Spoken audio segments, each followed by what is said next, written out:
할렐루야. 서로 인사합니다. 주님의 사랑으로 사랑합니다. 여러분 모두를 그리스도의 사랑으로 사랑하고 축복하고 환영합니다. 오늘은 2025년 21번째 주일이고요, 가정의 달 4번째 주일입니다.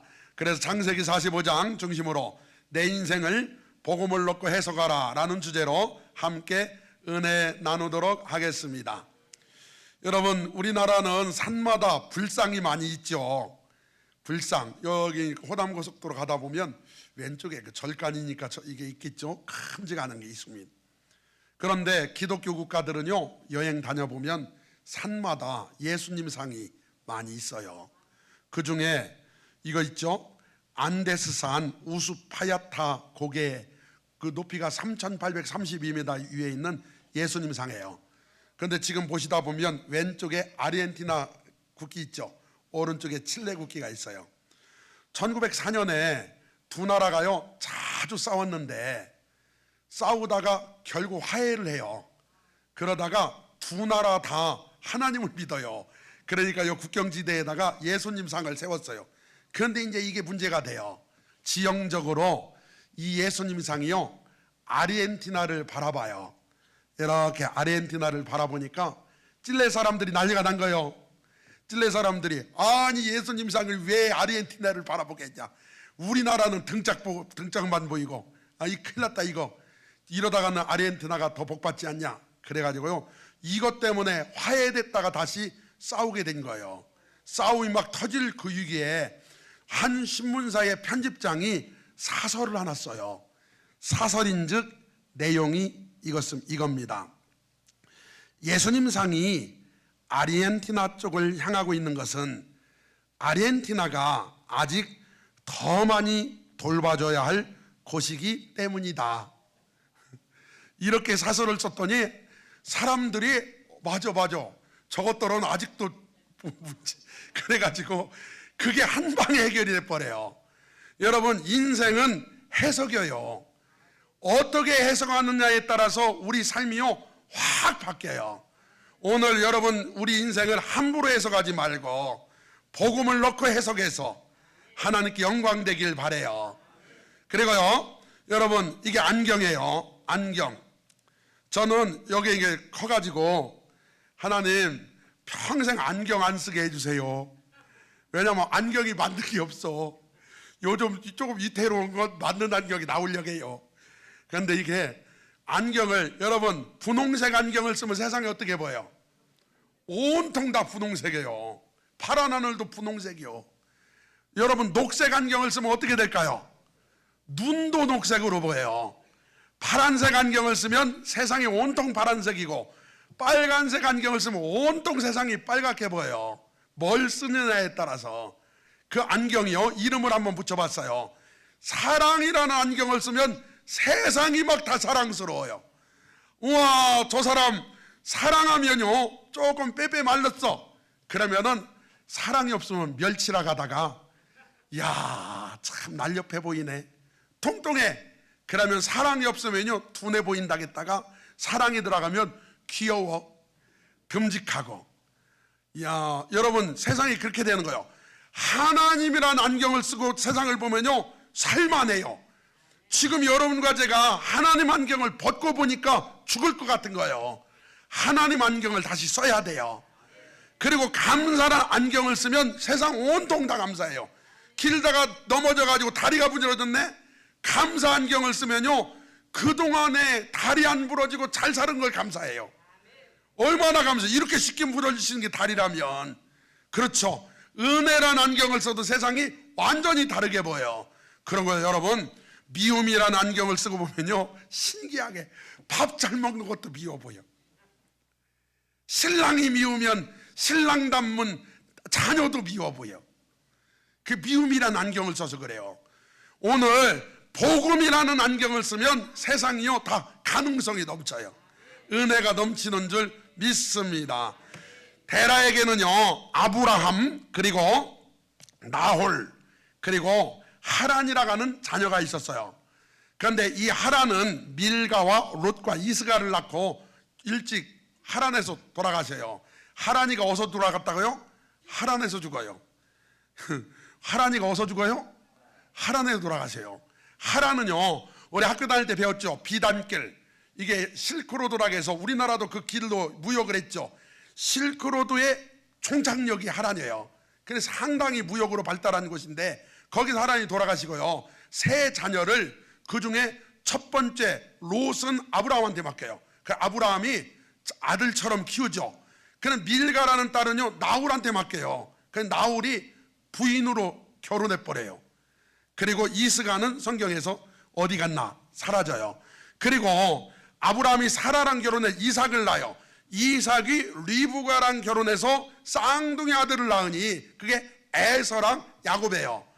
야곱이 4명의 부인, 정확히 얘기하면 2명의 부인, 레아랑 라헬이라는 2명의 부인과 2명의 첩 슐바와 비라를 통해 12남 1녀를 낳아요. 12남 1녀 아시죠? 그런데 배다른 동생들이 생기는 거예요. 이 중에 이 야곱이 가장 사랑했던 건 라헬이에요. 라헬을 가장 사랑했는데 아기는 늦게 나가지고 11번째 아들이 요셉이고 12번째 아들이 베냐민이에요. 숫자로 얘기하면은 딸까지 넣으면은 12번째, 13번째가 맨 늦게 나온 거예요. 창세기 37장 3절 이하에 보니까 요셉은 노년에 얻은 아들이므로 이스라엘이, 여기서 이스라엘은 야곱이에요, 여러 아들보다 그를 더 사랑함으로 그를 위하여 채색 옷을 지었더니, 이게 이제 문제가 된 거예요. 우리나라로 얘기하면 색동옷을 입힌 거예요. 이 색동옷이 히브리어로 키토네프 파심이라고 하는 단어인데요, 이게요, 문제는 색동옷을 입힌 게 뭐 잘못이냐? 그럴 수 있어요. 왜 그러냐면 이 옷은 누가 입는 옷이냐면 장자, 상속자가 입는 옷이에요. 그런데 그 옷, 그 귀한 옷을 요셉한테 입혔으니 다른 형제들이 마음이 좋아요, 안 좋아요? 여러분 같으면 기분이 좋겠어요? 기분이 안 좋죠. 그래가지고 마음이 안 좋았어요.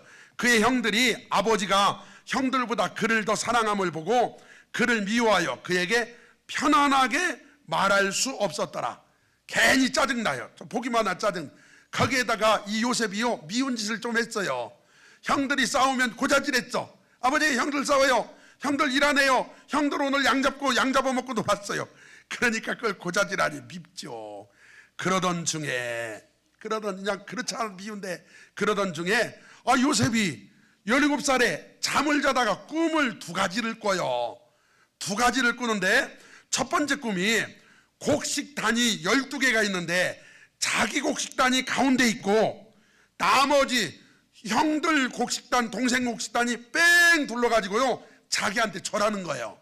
그래가지고 형들한테 가서, 형님들 여기 와보세요, 제가 어제 꿈을 꿨는데 형님들 곡식단이 내 곡식단한테 절했다고. 그렇잖아도 지금 이뻐요, 미워요? 그런데 꿈을 그렇게 얘기하니까 참 눈치도 없어요. 그래가지고 더 미운 거예요. 그러다가 그 다음날 또 꿈을 꾼 거예요. 또 꿈을 꿨는데 요셉이 잠을 자는데 이번에는 해랑 달이랑 11별이 또 자기한테 절을 하는 거예요. 여기서 해는 아버지, 달은 어머니, 11별 형제들이 절을 하는 거예요. 형님들 오늘 또 꿈 꿨는데요, 형님들이 나한테 절했다고. 더군다나 아버지 어머니도 나한테 절했다고. 미운데 더 미웠다가 더 미워졌어요. 창세기 37장 18절, 아버지가 심부름을 시켜요. 요셉아, 너 형들한테 갔다 와라. 그랬더니 요셉이 그들에게 가까이 오기 전에 그들이 요셉을 멀리서 보고 죽이기를 꾀하여. 참 얼마나 가슴 아픈 일입니까? 형들이, 동생이 오는데 저거 죽여버리자. 혼내주자도 아니고 죽여버리자. 꿈꾸는 자가 오는도다. 자, 그를 죽여 한 구덩이에 던지고 우리가 말하기를 악한 짐승이 그를 잡아먹었다 하자. 그 꿈이 어떻게 되는지를 우리가 볼 것이니라. 우리가 저걸 죽여버려가지고 저 꿈이 어떻게 되는지를 보자. 여러분과 제가 지금 꿈을 꾸고 있다면요, 그 꿈을 누군가가 시기질투하고 있는데요, 오늘 그 꿈이 하나님의 뜻과 일치해서 실현되는 축복이 있기를 바라고, 여러 가지 반대가 있겠지만 그 꿈대로 되시기를 바랍니다. 하나님은 우리에게 소원을 두고 일하시죠. 그게 꿈이에요. 하나님 뜻과 일치하길 바래.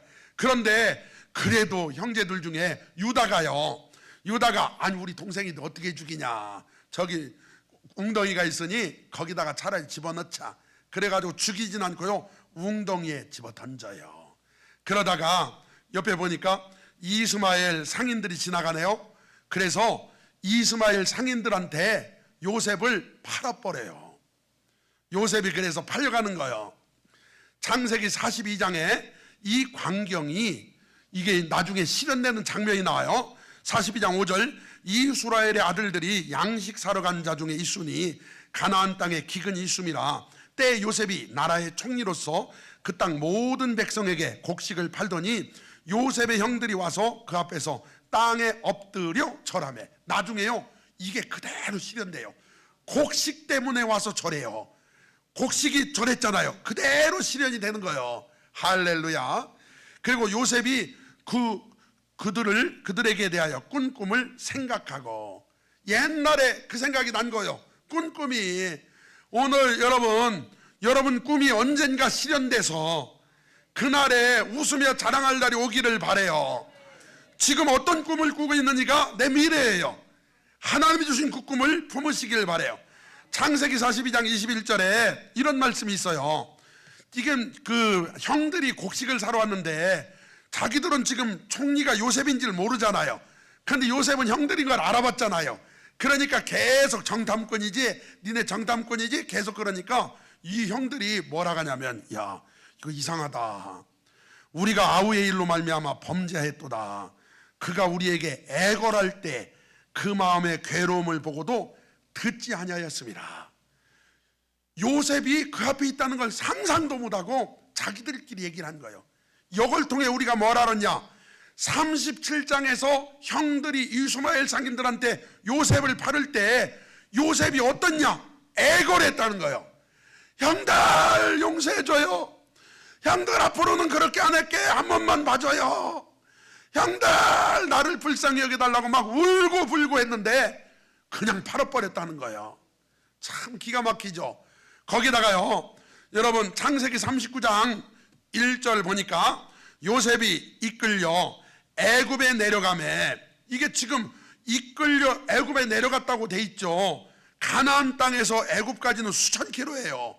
그런데 그 가는 길이 절대 쉽지 않아요. 바로의 신하 친위대장 애굽 사람 보디발이 그를 그리로 데려간 이스마엘 사람의 손에서 요셉을 산이라. 요셉을, 사람을 잘 알아본 거죠. 하나님이 기가 막히게 만나게 하신 거예요. 샀는데요, 이 부분 한번 봐요. 10편 105편 16절 이하에 성경으로 풀어야죠. 그가 또 그 땅에 기근이 들게 하사 그들이 의지하고 있는 양식을 다 끊으셨도다. 그가 한 사람을 앞서 보내셨으며 요셉이 종으로 팔렸도다. 그의 발은 착고를 차고 그의 몸은 쇠사슬에 매였으니. 여러분, 요셉이 끌려갈 때요, 그냥 편안하게 끌려간 게 아니에요. 낙타 타고 간 것도 아니에요. 지금 발은 착고를 찼어요. 그리고 몸은 쇠사슬로 매였어요. 그러니까 그냥 수백 킬로 수천 킬로를요, 그 떼약볕에 끌려간 거예요. 엄청나게 어렵게 간 거예요. 얼마나 힘들었을까요? 곧 여호와의 말씀이 응할 때까지라 그의 말씀이 그를 단련하였도다. 그리고 나서 그가 보디발의 집에 보디발한테 팔린 거예요. 할렐루야. 그리고 2절에 보니까 놀라운 말씀이 있어요. 여호와께서 요셉과 함께 하심으로 그가 형통한 자가 되어 그 주인 애굽 사람의 집에 있으니. 여러분, 한번 상식적으로 한번 생각해 봅시다. 그렇게 사랑받고 자랐던 요셉, 이게 아버지가 색동옷까지 입혀주면서 키웠던 이 요셉이 형들에 의해서 팔려갔을 때 인간적인 상식으로는 이것이, 여러분 생각해 봐요, 지금 보디발의 집에 팔려간 것이 저주받은 거예요? 복받은 거예요? 인간적으로는 저주받은 거죠. 여러분, 지금 인간적으로 얘기했잖아요. 저주받은 거예요. 종으로 팔려갔으니. 그런데 하나님은 그 상황을 뭐라고 해석하시냐? 너 형통하고 있어. 하나님의 해석이 더 옳습니다. 형통이라는 개념을 국어사전에 찾아보면요, 마음 먹은 대로 됨, 이게 형통이에요. 그런데 성경에서는 다르게 해석을 해요. 형통이 뭐냐? 여호와께서 요셉과 함께 하심으로, 하나님이 함께 하시는 게 형통이에요. 하나님이 형통하게 함께 하시면 그 자체가 지금 힘들어도 형통한 중이에요. 그의 주인이 여호와께서 그와 함께 하심을 보며 또 여호와께서 그의 범사에 형통하게 하심을 보았더라. 사랑하는 성도 여러분, 우리가 하나님이 함께하는 사람이라는 걸 세상에 보여줍시다. 주변 사람들이 보기를 바라요. 요셉이 그의 주인에게 은혜를 보어 섬김에 그가 요셉을 가정 총무로 삼고 자기의 소유를 다 그의 손에 위탁하니 얼마나 믿을만하면 재산을 다 맡겼겠어요. 그것도 총한테. 그가 요셉에게 자기의 집과 그의 모든 소유물을 주관하게 한 때부터 여호와께서 요셉을 위하여 그 애굽 사람의 집에 복을 내리심으로 여호와께서 복이 그 집과 밭에 있는 모든 소유에게 미친지라. 여러분, 그 복이요, 요셉 덕분에 보디발의 집에 복이 왔어요. 여러분 덕에 나라가 잘 되고 교회가 잘 되며 여러분이 시집장가 갔다면 그 가정이 잘 되는 놀라운 은혜가 임하기를 주님의 이름으로 축복합니다. 주인이 그 소유를 다 요셉의 손에 위탁하고 자기가 먹는 음식 외에는 간섭하지 아니하더라. 요셉은 용모가 빼어나고 아름다웠더라.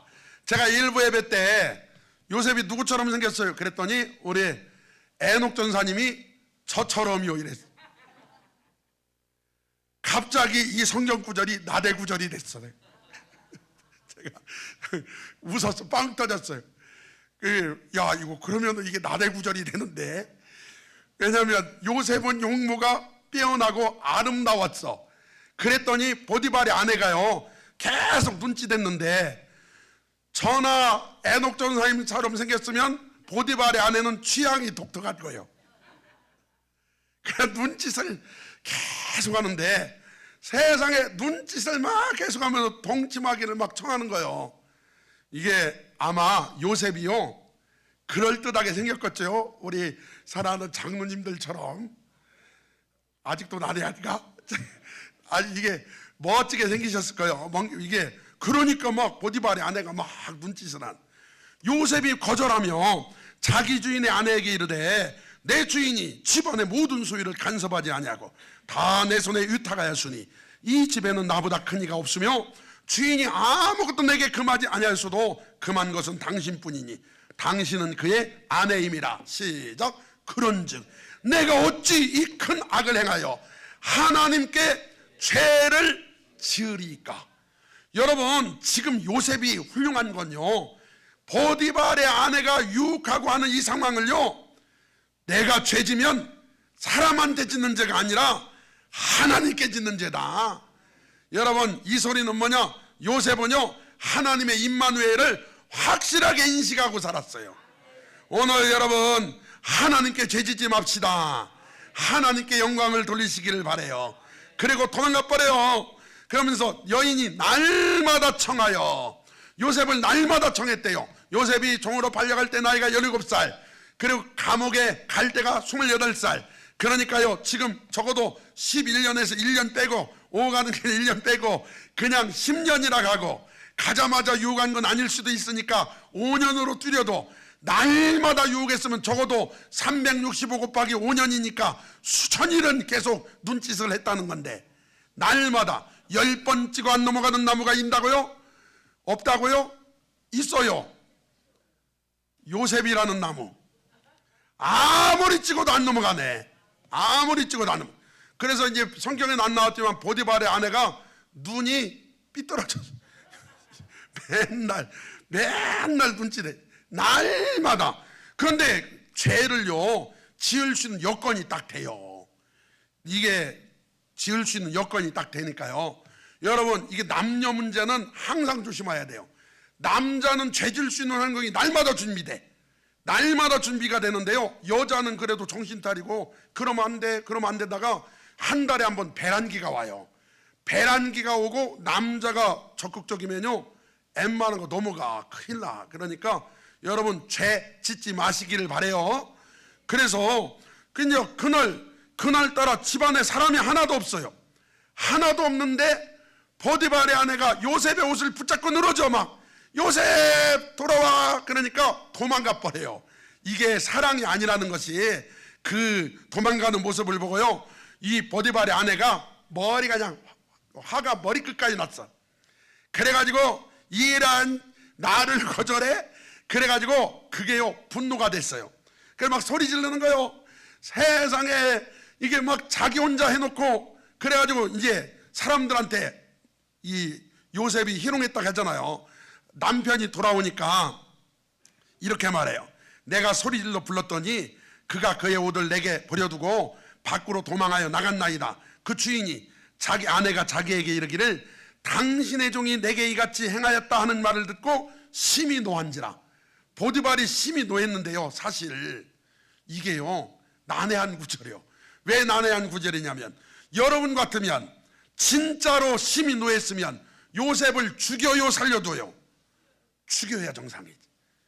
어찌 감히 주인어른 이 마님을 넘보려고 합니까? 그런데요 보디발의 아내, 이게 보디발이요 살려줘요. 그래서 요셉을 감옥에 넣어요. 이것이 또 하나님의 은혜였어요. 21절에 이렇게 말합니다. 여호와께서 요셉과 함께 하시고 그에게 인자를 더하사 간수장에게 은혜를 받게 하시매, 간수장이 옥중제수를 다 요셉의 손에 맡김으로 그 재반 사물을 요셉이 처리하고 간수장 그의 손에 맡긴 것을 무엇이든지 살펴보지 아니하였으니, 시작. 이는 여호와께서 요셉과 함께 하심이라. 여호와께서 그를 범사에 형통하게 하셨더라. 할렐루야. 여러분, 하나님은 요셉의 인생을 계속 형통이라게 해요. 그런데 인간의 눈으로 보면 종으로 팔려간 것도 저주고 죄도 안 졌는데 감옥에 간 것도 저주죠. 이 정도 되면 웬만한 사람 같으면 하나님이 어디 있어? 내가 이렇게 잘 믿었는데 왜 나를 감옥에 보내? 나를 왜 이럴 수도 있잖아요. 그런데 그렇게 하지 않았어요. 하나님을 인식하고 살았는데 하나님이 함께 하심으로 요셉은요 감옥에서도 형통하기 시작을 해요. 할렐루야. 그 환경은 어렵지만 지금 형통하고 있는 중인 줄 믿습니다. 창세기 40장으로 넘어가니까요, 그때 그 후에 애굽 왕의 술 맡은 자와 떡 굽는 자가 그들의 주인 애굽 왕에게 범죄한지라. 바로가 그 두 관원장, 곧 술 맡은 관원장과 떡 굽는 관원장에게 노하여 그들을 친위 대장의 집에 안에 있는 옥, 감옥이요 보디발의 집에 있었어요. 곧 요셉이 갇힌 곳이라. 친위 대장이 요셉에게 그들을 수종들게 하매 요셉이 그들을 삼기더라. 그들이 갇힌 지 여러 날이라. 옥에 갇힌 애굽 왕의 술 맡은 자와 떡 굽는 자 두 사람이 하룻밤에 꿈을 꾸니 각기 내용이 다르더라. 아침에 요셉이 들어가 보니 그들에게 근심이 빛이 있는지라. 얼굴이 안 좋아요. 요셉이 그 주인의 집에 자기와 함께 갇힌 바로의 신하들에게 묻되 어찌하여 오늘 당신의 얼굴에 근심빛이 있나이까? 그들이 이르되 우리가 꿈을 꾸었으나 이를 해석할 자가 없도다. 요셉이 그들에게 이르되, 시작. 해석은 하나님께 있지 아니하니까. 우리나라 선조들이 엄청 지혜로워요. 여러분, 꿈을 악몽 꿨어. 그러면 선조들이 뭐라겠어요? 꿈은 반대야. 돼지 꿈 꿨어요. 그러면 뭐 사? 나 뭐 사라고 안 했어요? 뭐 사? 돼지 꿈 꿨어. 이게요, 좋은 꿈은 그냥 해석하고 나쁜 꿈은 반대로 해석했어요. 와, 지혜로워요. 요셉이 이렇게 말해. 해석은 하나님께 있지 아니하니까. 여러분, 꿈보다 해몽이에요. 해석을 잘하시길 바래요. 그래서 해석을 잘해. 그래서 이 술 맡은 관원장이 그 꿈을 얘기하는 거예요. 내가 보니까 포도나무가 있는데 세 가지가 있고 싹이 나서 꽃이 피고 포도송이가 익었고 내 손에 바로의 잔이 있기로 내가 포도를 따서 그 즙을 바로의 잔에 짜서 그 잔을 바로의 손에 들였노라. 야, 그랬더니 요셉이 해석을 하는 거예요. 세 가지는 사흘입니다. 지금부터 사흘 안에 바로가 당신의 머리를 들고 당신의 전직을 회복시키리니 당신이 그 전에 술 맡은 자가 되었을 때 하던 것 같이 바로의 잔을 그의 손에 드리게 되리이다. 여러분, 우리가 잘 아는 사람 술관원 있죠? 느헤미야. 술관원이다. 이 소리는요, 왕하고 엄청 친한 사람, 왕하고 같이 술 먹는 사람이에요. 그 얼마나 친한 사람이에요. 감정을 논하는 사람. 그런데 이 사람이요, 관직이 회복될 거래. 그러면서 요셉이 이렇게 말합니다. 당신이 잘 되시거든 나를 생각하고 내게 은혜를 베풀어서 내 사정을 바로에게 아뢰어 이 집에서 나를 건져 주소서. 나는 히브리 땅에서 끌려온 자여 여기서도 옥에 갇힐 일은 행하지 아니하였나이다. 나 좀 꺼내달라고. 떡 굽는 자가 가만히 보니까 꿈이 기가 막히네. 그래, 이렇게 말해요. 내가 꿈 꿨는데 흰떡 세 강줄이가 내 머리에 있고 맨 윗강줄에 바로를 위하여 만든 각종 구운 음식이 있는데 새들이 내 머리에 광줄에 그걸 먹더라. 그랬더니 요셉이 세 강줄이는 사흘이라. 지금부터 사흘 안에 바로가 당신의 머리를 들고 당신을 나무에 달리니 새들이 당신의 고기를 뜯어 먹으리이다. 죽는다고 한 거예요. 그랬더니 3일 후가 바로의 생일인데 그때 술관원은 관직이 회복되고 떡 굽는 자는 매달려 죽어요. 그래서 22절 떡 굽는 관원장은 매달리니 요셉이 그들에게 해석함과 같이 되었으나 술 맡은 관원장이 요셉을 기억하지 못하고 그를 잊었더라. 여러분, 오늘 우리도 뭔가 잊어버리고 사는 거 오늘 생각나길 바라요. 누군가 기도 부탁했던 거 생각나길 바라. 옛날에 하나님과 약속 생각나길 바라고. 기억나야 돼요. 그러면 이제 창세기 41장으로 시간이 2년이 흘러갑니다. 만 2년 후에 이제는 애굽의 왕 바로라고 하는 이 왕을 지칭하는 말의 이름은 아니에요. 바로가 꿈을 꿨어요. 꿈을 꿨는데 꿈에 살찐 7 암소가 강에서 올라와서 갈밭에서 뜯어먹고 있는 거예요. 그런데 잠시 후에 흉하고 파리한 다른 7 암소가 올라오더니 그 토실토실한 그 탐스러운 소를 다 잡아먹었어요. 야, 그러니까 지금 탐실한 소를 빼빼 마른 것들이 잡아먹었어. 아니, 거꾸로 해야지 이게. 그런데 그 잡아먹어. 그러더니 또 꿈을 꿨는데 이번에는 한 줄기에서 무성한 충실한 7 이삭이 나왔어요. 그런데 옆에 가늘고 동풍에 마른 7 이삭이 나오더니 그 빼빼한 이삭들이 토실토실한 이삭을 또 잡아먹었어. 참 삼켜버렸어요. 그리고 바로가 꿈을 꿨네요. 꿈을 깨놓고 나니까 아이고 막 심란하네. 그래가지고 그 나라의 점술가들 현인들을 다 불러놓고 이것 좀 해석하라 그랬더니 아무도 해석을 못하는 거예요. 그것을 바로에게 해석하는 자가 없었어요. 드디어 하나님이 일하십니다. 9절에 술 맡은 관원장이 바로에게 말하 이르되 내가 오늘 내 죄를 기억하나이다. 2년 전에 임금님 저 감옥 간 적 있죠? 거기서요 제가 술관원이고 떡관원이랑 같이 꿈을 꿨는데요 그걸 해석을 못해가지고 기분이 안 좋았는데요 거기에 요셉이라는 히브리 청년이요 그걸 해석해줘가지고요 꿈을 해석한 대로 저는 복직되고요 그 사람 죽었습니다. 야, 그래가지고 그래 그 사람을 데리고 와라 그래가지고요 여러분 봐요. 이에 바로가 사람을 보내요. 요셉을 부르매 그들이 급히 그를 옥에서 내놓은지라.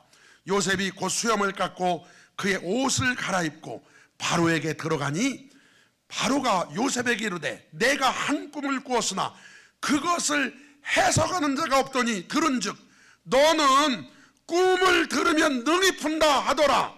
이때요 요셉이 맞아요 나 잘 풀어 이랬으면 큰일 나요. 요셉은 이렇게 말해요. 야, 내가 아니라 하나님께서 바로에게 편안한 대답을 하시리이다. 놀랍지 않습니까? 내가 아닙니다. 여러분 여기서 왜 놀랍냐면 여러분 보통 사람 같으면 종으로 팔려간 순간 하나님을 부인해요. 보통 사람 같으면 종노릇 하면서 하나님과 멀어져요. 보통 사람 같으면 감옥 생활하면서 원망하고 불평하다가 하나님과 멀어져요. 그런데 이 사람은 감옥 생활을 하고 있는 내내 여전히 하나님을 잘 믿고 있다는 게 놀랍지 않습니까? 그래가지고 풍성한 이게 믿음이 있었어요. 내가 아니라 하나님께서 바로에게 편안한 대답을 하시리이다. 그랬더니 바로가 처음에는 7 토실토실한 암소가 올라왔고 파리 한 소가 잡아먹었어. 그리고 이게 토실토실한 그 이삭이 있고 그러더니 이게 요셉이 그것을 풀이하는 걸 봐요. 아뢰되 바로의 꿈은 하나라. 하나님이 그가 하실 일을 바로에게 보이심이니이다. 7 좋은 암소는 7회요 7 좋은 이삭도 7회니 그 꿈은 하나라. 그 후에 올라온 파리하고 흉한 7소는 7년이요 동풍에 말라 속이 빈 7 이삭도 7배 흉년이니 하나님이 그가 하실 일을 바로에게 보이신다음이 이것이라. 온 애굽 땅에 7배 큰 풍년이 있겠고 후에 7배 흉년이 들므로 애굽 땅에 있던 풍년을 다 잊어버리게 되고 이 땅이 그 기근으로 망하리니 후에 든 그 흉년이 너무 심함으로 이전 풍년을 이 땅에서 기억하지 못하게 되리이다. 바로께서 꿈을 2번 겹쳐 꾸신 것은 하나님이 이 일을 정하셨습니다. 하나님이 속히 행하시리니 이제 바로께서는 명철하고 지혜 있는 사람을 택하여 애굽 땅을 다스리게 하시고 풍년의 때에 곡간을 짓고 거기다가 곡식을 가두십시오. 그리고 나서 흉년의 때에 그걸 사용하시면 능히 흉년을 이길 수 있습니다. 그랬더니 신하들과 왕이요 그 얘기를 듣고 이렇게 말하는 거예요. 38절 바로가 그 신하들에게 이르되 이와 같이 하나님의 영에 감동된 사람을 우리가 어찌 찾을 수 있으리요. 할렐루야 할렐루야 할렐루야. 여러분 이 왕에게 하나님이 역사하신 거예요. 지금 이 상황을 헤쳐나갈 수 있는 그 사람은 바로 너다. 이게요 하나님이 역사하시고 계신 거예요. 오늘 이런 일들이 예수의 이름으로 일어나기를 바랍니다. 하나님이 이 모든 것을 내게 보이셨으니 너와 같이 명철하고 지혜 있는 자가 없도다. 너는 내 집을 다스리라. 내 백성이 다 내 명령에 복종하리니 내가 너보다 높은 것은 내 왕자뿐이니라. 그래가지고 여러분 요셉이 청리가 됐고요 옷을 입혀주고요 가락지를 끼워주고요 그리고 전국을 다스립니다. 그리고 나서 멀리 왔는데 오늘 본문이 나오는 거예요. 오늘 본문에 이미 뭘 전제가 되냐면 요셉의 형들이요 수차례 왔다 갔다 하면서 그리고 나서 이제 이 상황을 봐요. 요셉이 시종하는 자들에게 그 정을 억제하지 못하여 소리질러 모든 사람을 자기에게서 물러가라. 요셉이요 다 나가라. 얘들만 남겨놓고 나가라. 그래 시종들이 다 나갔어요. 그 형제들에게 자기를 알리니 그때 그와 함께한 다른 사람이 없더라. 요셉이 큰 소리로 오니 애굽 사람에게 들리며 바로의 궁중에 들리더라. 여러분 얼마나 크게 울었나. 옆에 있는 궁전까지 들렸. 막 지금 감정이 북받쳐가지고 막 우는 거예요. 이때 여러분 요셉의 요셉이 형들에게 나는 요셉이라. 내 아버지께서 아직 살아계시니까. 야, 이 정도 되면 착한 사람 같으면 심장마비 죽었어. 형들이 좀 독하긴 독해요. 형들이 그 앞에서 놀래가지고 여러분 한번 생각해봐요. 놀래가지고 이게 몇 년 만이냐면요 봐요.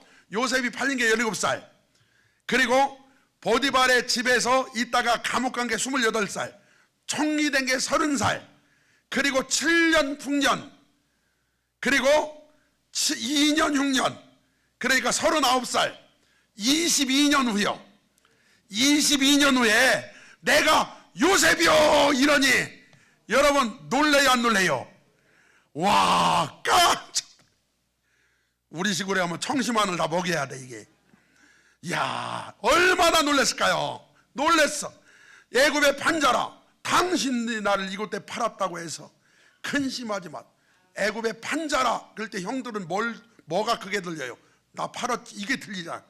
당신들이 나를 이곳에 팔았다고 해서 근심하지 마소서, 한탄하지 마소서.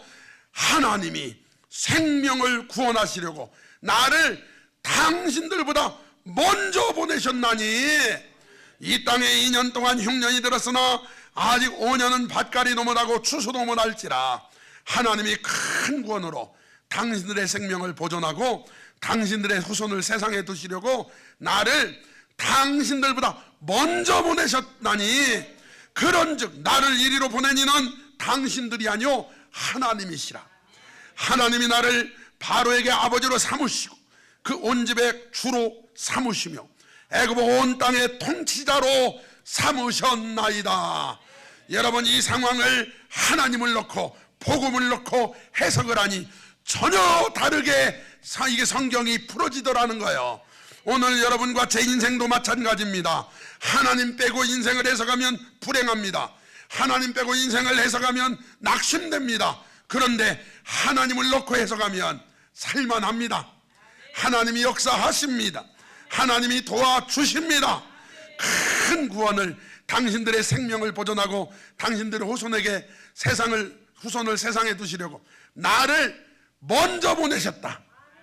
나를 이곳에 보낸 것은 당신들이 아니고 하나님이시다. 와, 요셉처럼 인생을 이렇게 해석을 잘한 사람이 여러분과 제가 되기를 바랍니다. 여러분, 요셉을, 이 안경을 쓰였다고 한번 생각해 봐요. 요셉이 쓰고 있는 안경은 어떤 안경일까요? 이분은요, 사랑이라는 안경, 하나님이라는 안경, 이분은요, 복음이라는 안경, 이걸 지금 이해한다는 이 안경을 다 쓰고 세상을 본 거예요. 그러니까 완전히 세상이 다르게 보여요. 그리고 나서요, 여러분 창세기 50장으로 넘어가요.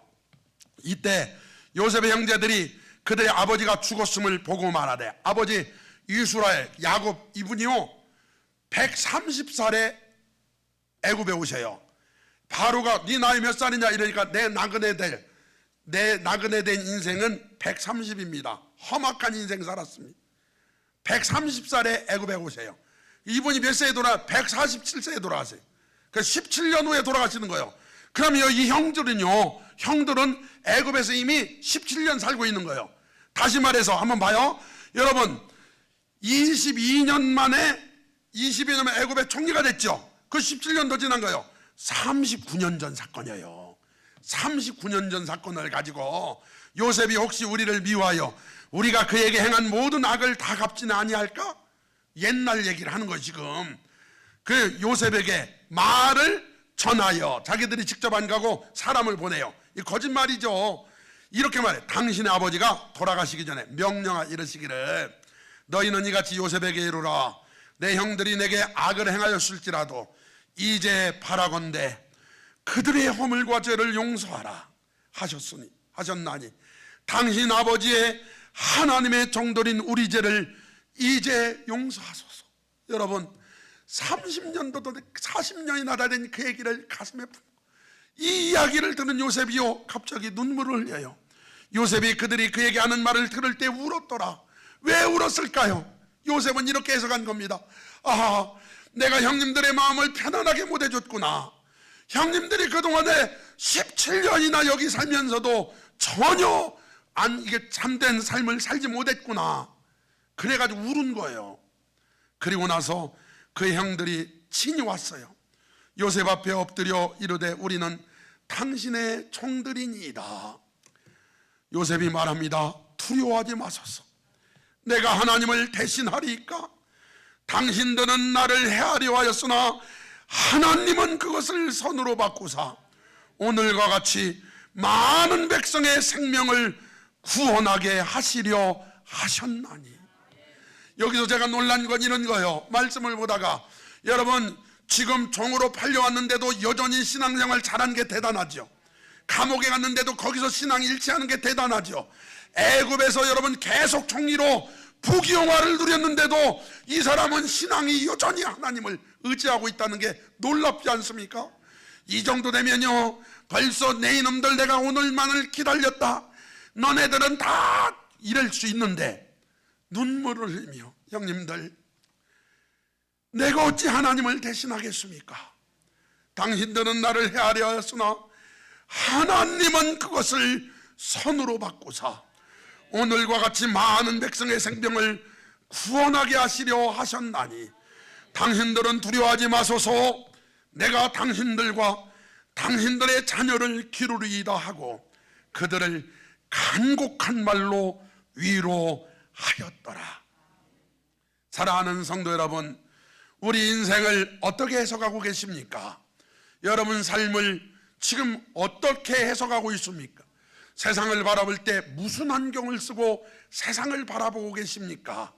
오늘 요셉이 썼던 이 안경, 요셉이 해석을 했던 그 방법으로 저와 여러분도 인생을 해석할 수 있기를 바라며 바라볼 수 있기를 주님의 이름으로 축원합니다. 우리는 복음으로 우리 인생을 바라봐야 돼요. 요한일서 4장 10절, 사랑은 여기 있으니 우리가 하나님을 사랑한 것이 아니요 오직 하나님이 우리를 사랑하사 우리 죄를 위하여 화목제로 그 아들을 보내셨음이니라. 여러분과 제가 보통 사람이 아닙니다. 하나님의 사랑받는 자입니다. 하나님이 저와 여러분을 위해 독생자를 아낌없이 내어놓으셨습니다. 여러분, 저와 여러분이 보통 사람이 아니에요. 하나님의 아들, 그 값을 치렀습니다. 여러분, 보디발이 요셉을 샀듯이 저와 여러분을 하나님이 사주셨습니다. 얼마로? 예수님짜리로. 여러분과 저는 복받았습니다. 그래서 요한복음 1장 12절, 영접하는 자 곧 그 이름을 믿는 자들에게는 하나님의 자녀가 되는 권세를 주셨으니, 여러분과 저는 하나님의 자녀입니다. 이미 하나님의 자녀이므로 자녀답게 힘있게 은혜롭게 삽시다. 낙심하거나 좌절하지 맙시다. 불평하거나 원망하지 맙시다. 여러분, 오직 하나님 바라보고 승리하는 삶을 사시기를 바랍니다.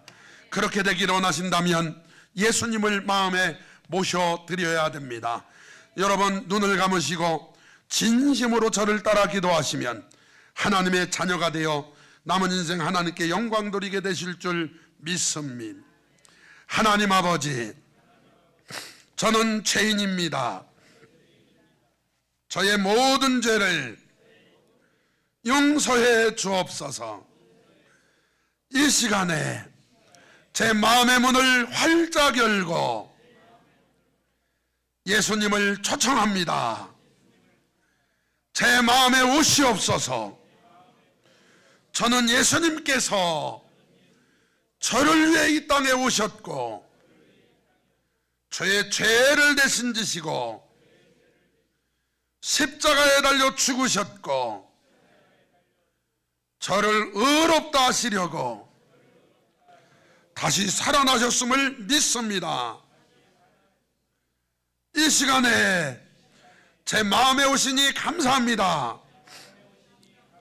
이제부터 영원토록 임마누엘 하옵소서. 제 마음에 오신 임마누엘 예수님 이름으로 기도합니다. 아멘. 다 일어나셔서 예수 마음 비전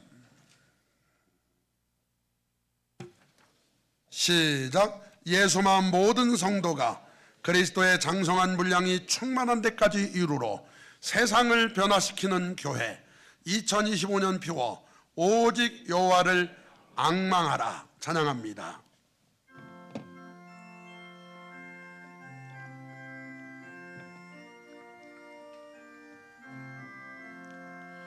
이 몸의 소망 무언가 우리 주 예수 뿐일세.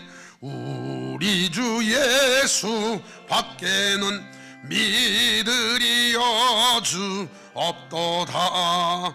주 나의 반석 있으니 그 위에 내가 서리라.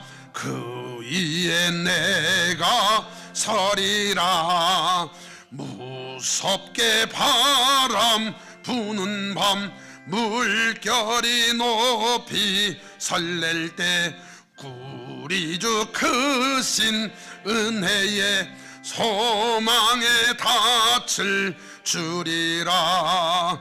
주 나의 반석 이세니 그 위에 내가 서리라. 그 위에 내가 서리라. 세상에 믿던 모든 것 끊어질 그날 되어도 구주의 언약 미사와 내 소망 더욱 크리라.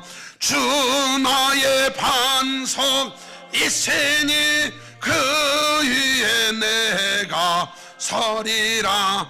그 위에 내가 서리라. 바라던 천국 올라가 하나님 앞에 배울 때 구주의 의를 힘입어 어여치 바로 서리라. 주 나의 반석 이세니 그 위에 내가 서리라. 그 위에 내가 서리라.